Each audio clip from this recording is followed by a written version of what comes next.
We have made it, ladies and gentlemen, and we are back for another episode of Pickup Lines here in a shaded space in downtown San Antonio. Not too far away from where the Final Four will play out here in just a little bit. Jenny Carnes is my guest, the president and CEO of SA Sports, San Antonio Sports. I was surprised that you actually had availability to talk to me for 20 minutes. I would make time for you any day, Ernie, any day. It is a little busy right now, but got to carve out some time for our media friends. You've always been great to me, and I appreciate that. But you literally are the embodiment of March Madness, right? It is like the physical embodiment of March Madness right now. Yes, it is. Yes, if I look a little tired, no, it's okay. I'm embodying March Madness. It is my baby. I love this event more than any other sporting event in the world. Maybe with the exception of the Olympics, but to do this for the 5th time in San Antonio on the men's side is just so exciting. And last we hosted was in 2018. Right. So I've literally been working on this event for 7 years, and we're 21 days out. It is like the Olympics, because you find out like 7 years in advance you're going to host it or something like that, and then it seems like forever, and the next thing you know, it's 2025, and here we are. And I'm 7 years older. Yes, we all are, though. That's fine. Me too. Is it next Thursday is the opening day of the tournament? Is that right? Or Selection Sunday? Selection Sunday is this weekend, right? And then the newer format is 68. Right. So the first four on the play-in starts right. Tuesday night. Right. But I think the greatest day in sports is Thursday and Friday, starting at about 11:15 when you can like 5 channels. You can find so many games. You got to flip back and forth, buzzer beaters here and there. You got to find True TV and all the Turner channels. Yes. And we'll stand in the newsroom here at the end of a game, and everybody will scream or whatever when something happens. And there's nothing. You're right. There's nothing like it. Yeah. I would challenge people to think of another day on the sports calendar. I don't know. The Super Bowl is up there. But that Thursday, the first Thursday of the tournament, you just can't compare anything to it. I mean, the Super Bowl is one thing, but you're spending the day like ramping up to one game. Correct. This is 32 games, in 2 days. It's incredible. Are you allowed in your capacity to fill out a bracket? I am.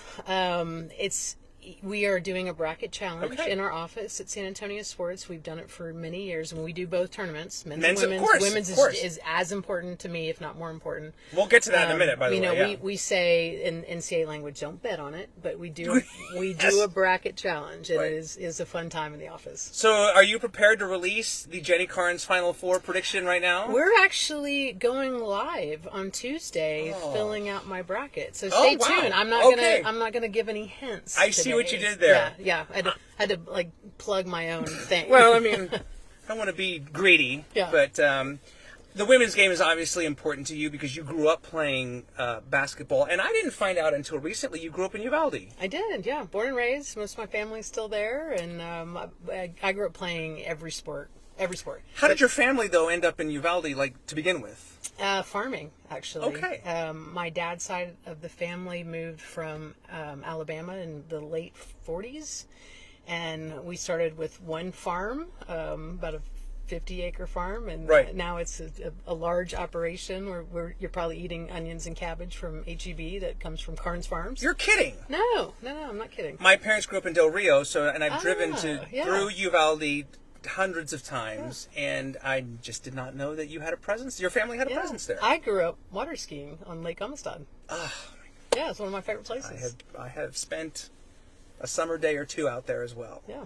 Good times. Yeah. So, sports brought me to San Antonio, and I've been here ever since. I don't think people realize, a lot of people may not realize how great of a student athlete you were in Uvalde. And because it was such a small community when you were playing, I mean, you probably could have had you could have been a household name, if you will. I was pretty good. Oh, you were very good. I was pretty good. You're not going to brag on yourself, but you were one of the top scorers in the state. Yeah. At the peak of your high school career, right? Yeah. Is it the Uvalde, I'm drawing a blank on their mascot. The Coyotes. And Lobos. The women are the Lobos, yes. How great, what do you remember about those high school days and playing, I'm sure you commuted to San Antonio, right? Played a lot of summer ball here in San Antonio. We drove over here 3 days a week for practice or games because they're just, there isn't AAU basketball or BCI basketball in Uvalde. Correct. So spent a lot of time here, but no, I had a great time being a student athlete in Uvalde in a small town because the whole town shows up, and we had a pretty good team throughout my 4 years there, and our guys team was pretty good, so it was fun. And you mentioned your dad was a coach, correct? No, but he was a really good athlete himself. Okay. Yeah, he played football. He was at an Rice. athlete. Okay. Played at Rice. Yeah. Right.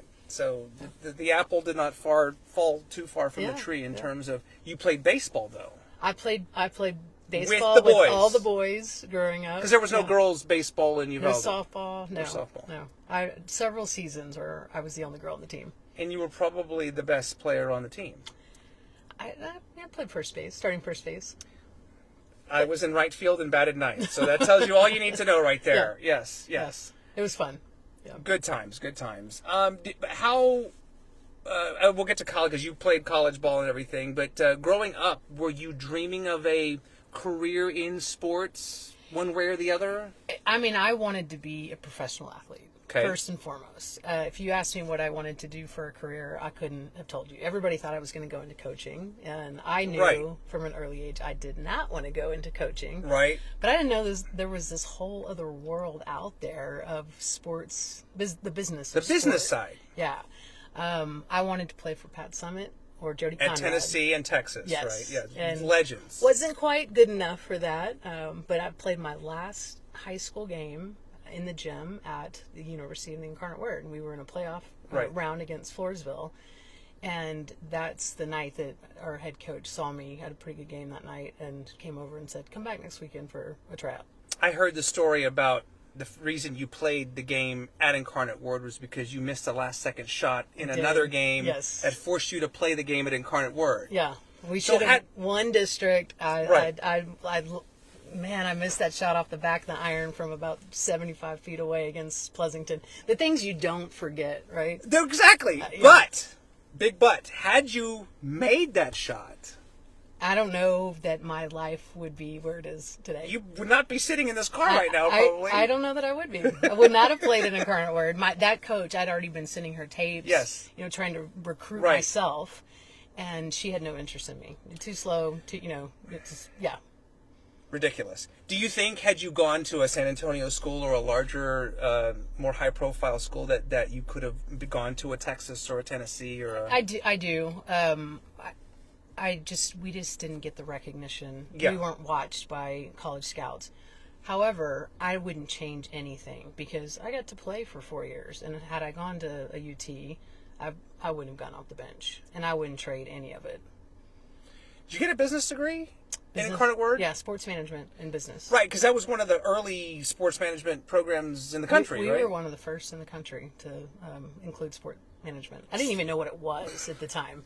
I didn't know what I was going to major in, but I found it in the catalog. We were driving home on the bus from a game late into my my sophomore year when they kept saying, you've got to declare a major here at some point. Yeah. So what and is sports management? Yeah. And the rest is history. Yeah. And here you are. Talking to Jenny Carnes, the president and CEO of San Antonio Sports. You've been on this job for how long now? I'm in my 26th year. Started as an unpaid intern in 1999. Literally started probably one of the lowest possible positions. The lowest of the paid? Low. No, unpaid. Unpaid for a year. I think you were like, because I was like this slightly in my career early on, like a polite pest, right? You would just not go away. That's exactly what I was. I finished my internship, got the credit for college to graduate, and then San Antonio Sports had just hired the first person to run the first women's Final Four. Correct. And she was trying to staff up, ramp up, and I just kept coming to the office. I had no place to be there, but I kept volunteering, and I think they finally realized, she's not going anywhere. Let's put her on payroll. Let's do something with this Jenny Carnes, please, so she'll stop being a polite pest. But this is, and you gotta remember, this is long before NIL and transfer portal, and I mean the way college and the NCAA game is right now. I guess basketball hasn't. I don't know that it's been impacted as much as football has.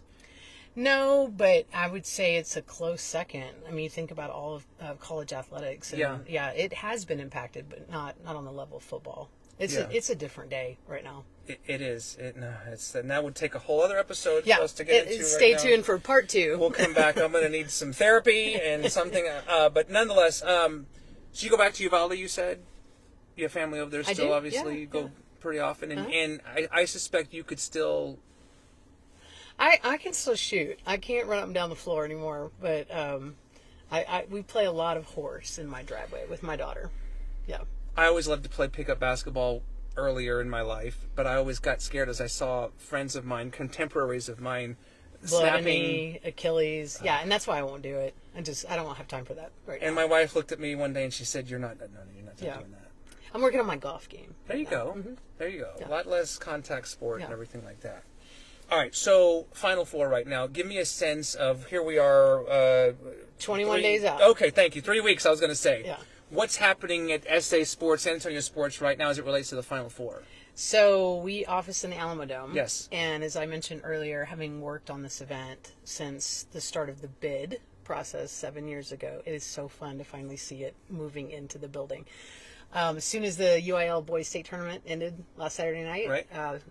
pulled out that court, pulled out the seats. We're seeing the major jumbotron being built out right now that will go, right in the middle of the stadium, which is kind of, the size of what they do at the Houston Rodeo. It's huge. Massive. And then as soon as they get that in, the temporary seating system goes Right, in, which okay. is bigger than the Frost Bank Center. We will build basically an NBA arena in the dome from the floor up that ties into the permanent seating system.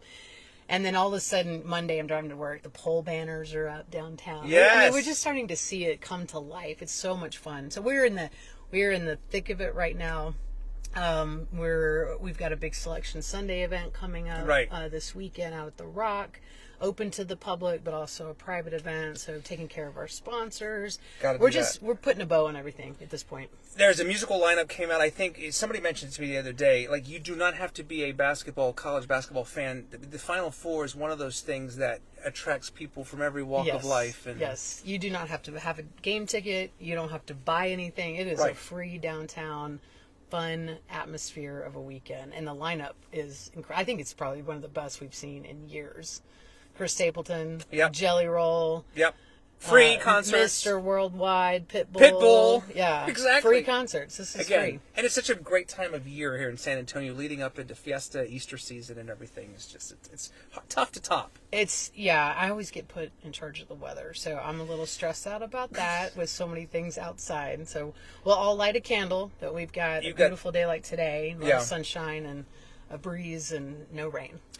Do you immediately, when this Final Four is over, do you start preparing for further bids and other events that are coming? And we'll get to some other events because I know there's a new marathon and as SA Sports All-Star Basketball. But I mean, the Final Four, it's like a 365-day-a-year job. Oh yes, Mindset. More than it's been really 2 years. Yeah. We've had a staff just on board to work on Final Four for over a year. Right.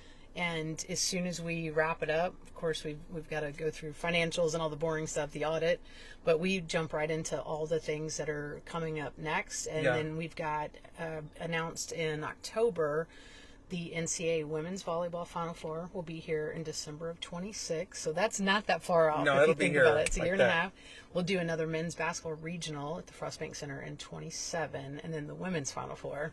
My event will be here in 2029. So yeah, we'll get started on some of those things. We'll start looking at other events we should be bringing to San Antonio.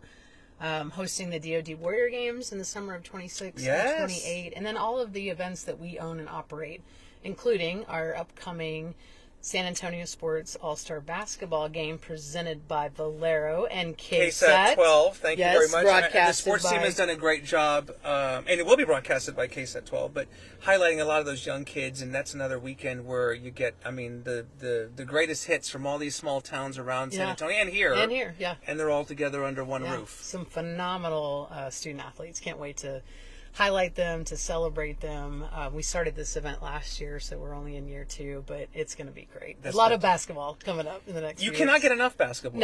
No. You personally. Getting back to the women's game, because you mentioned the Final Four's coming, is it in 29? Mm-hmm.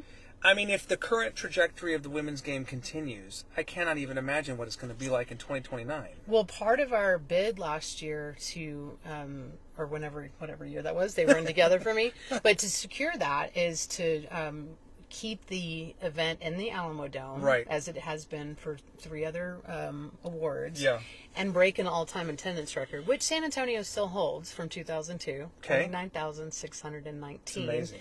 And with that burst of popularity, I mean, we could see 40,000 people.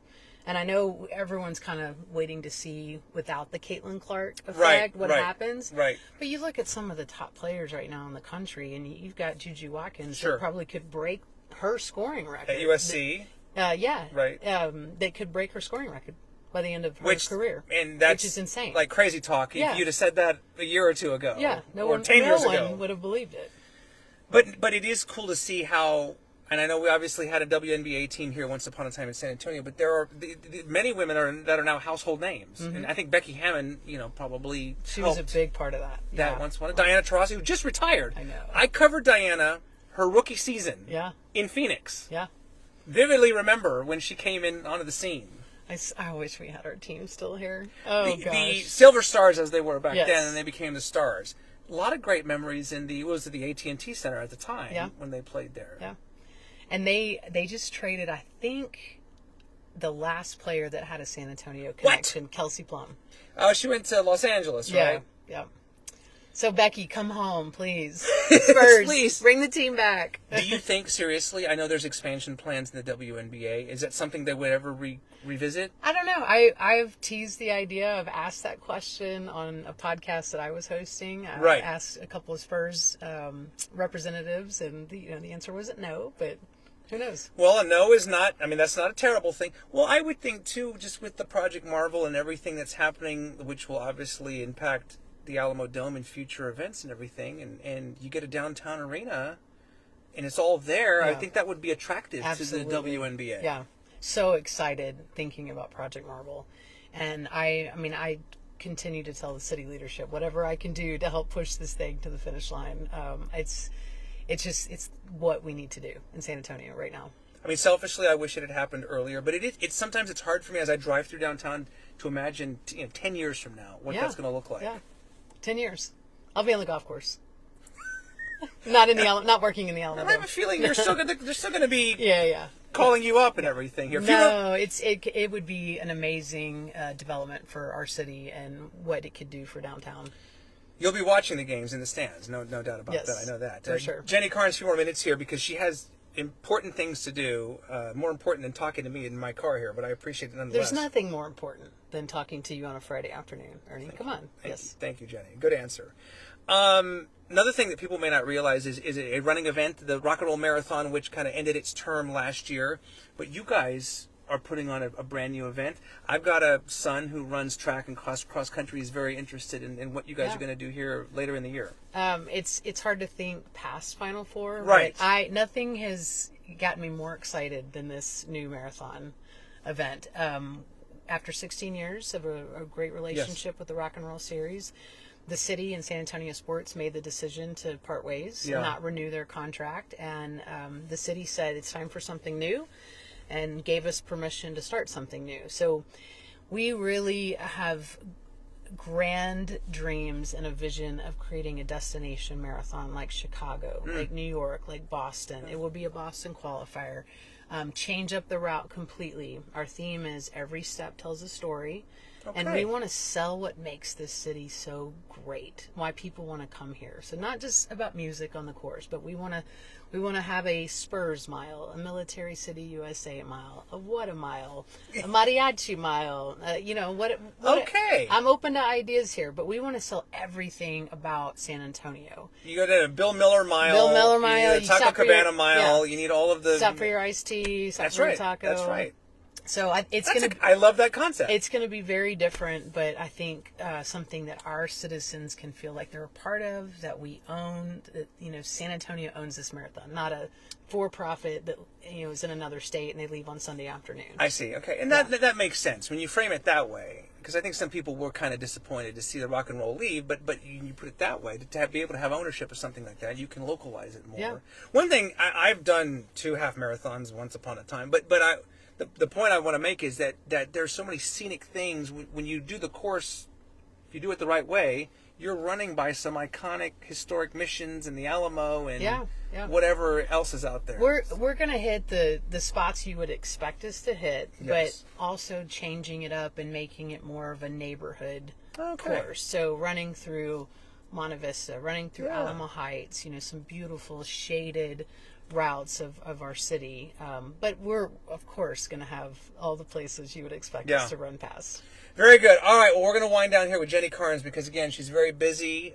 She will get very little sleep and free time in the next 3 weeks. It's going to be great. It's going to be great. So you're going to do your live bracket reveal, you said, on Tuesday. On Tuesday, yeah. Okay. I got to go home and study. So I won't ask you to tell me but do you, in your head, have you already picked a winner? I have, yeah. Okay. Yeah. Okay. They've been to San Antonio before. That's my hint. I like it. That's my tease. I like it. And we might see a Texas team in. Okay. And I think that's pretty likely. I think I have a feeling I know where you're going. Yeah. For the novice, for the first time Final Four visitor or somebody, what's the best part? If they're like, well, I can't afford a ticket or I'm not going to be in the dome. What's the best part or one of your favorite parts of the Final Four experience without even watching the basketball? Come to the Music Fest. I mean, again, Chris Stapleton, Jerry Roll, Pitbull. It's free. Come downtown. Just come downtown and walk around. The energy is unbelievable. We do an incredible fan fest in the convention center. It's actually the only ticketed event outside of the games, but it's $10. And we have a ton of free tickets already out in the market. Yeah. Youth events all weekend. Just come downtown. Yeah. Be a part of it. I love it. All right. Well, Jenny will be there somewhere. She's running around, putting out fires and doing a million different things, but enjoying some great basketball. It's such a great time in San Antonio. Again, it's the most wonderful time of the year. It is. I say that without singing it, but I say that too. Not Christmas. Yeah. But in the Carnes house, it is March. Thank you and congratulations on everything. Thank you. It's fantastic. Thanks for having me. Jenny Carnes, President and CEO of San Antonio Sports. A busy woman. Again, the physical embodiment of March Madness, but we're so honored and thankful that she spent a few minutes with us here today. So all the best to you. Game on. Game on, indeed. All right, there's another episode of Pickup Lines. We'll be back again very soon. You never know who will be in the seat here, but we're so grateful that Jenny was with us here. Have a fantastic weekend. All right, bye for now.